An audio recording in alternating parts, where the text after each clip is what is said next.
Hi, I'm Soumyamouli Pal from Professor Abbott's research group. I work on chemical vapor polymerization into liquid crystalline films. Here we report the discovery of the interconnected polymer nanofiber structure, which is amine functionalized and formed by the CVP of amino-methyl paracyclophanes into liquid crystal medium. This morphology is novel with respect to prior works of CVP done in liquid crystals, which show the formation of well-ordered end-attached nanofiber arrays formed by CVP of hydroxymethyl paracyclophanes in liquid crystals. As we know, liquid crystals have long-range directional order, and due to that reason, the polymer chains in each nanofiber is also aligned, giving rise to birefringence of each individual nanofiber. The formation or the discovery of this new morphology shows that the range of morphologies that can be accessed by CVP in liquid crystals is far greater than what has been studied so far. The network that we form by amino-methyl paracyclophane in liquid crystals is not end-attached, rather it forms at the air-LC interface. This has been confirmed by the orientational anchoring change of liquid crystal at the air-LC interface. As shown in figure 4b and E, after polymerization on PCH liquid crystal, we see an anchoring transition from planar to homeotropic or perpendicular orientation at the air-LC interface. At the bottom substrate, there is no anchoring transition in all the three LC cases, which proves our point that the polymer network forms at the air-LC interface.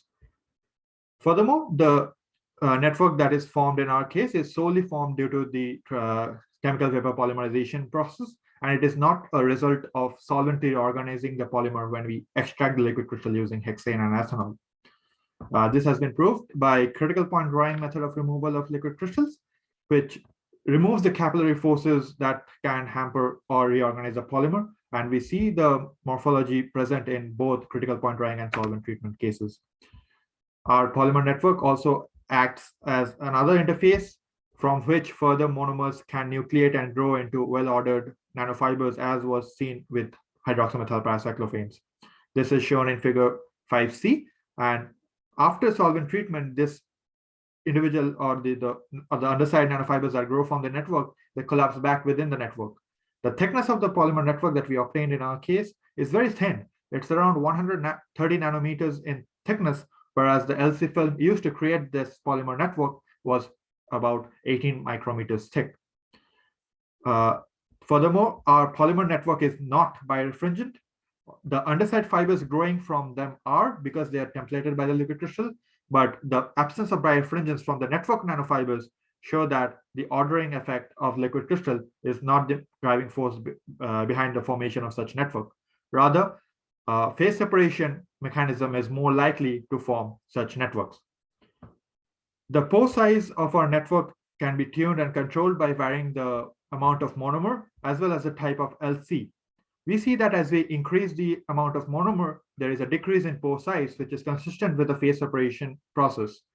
Furthermore, if we see at the network, we see that from a particular junction or node, predominantly three branches or three nanofibers grow from a single junction, which has also been observed in case of polymer blends, where the bicontinuous morphology in polymer blends is formed by spinodal route of phase separation process.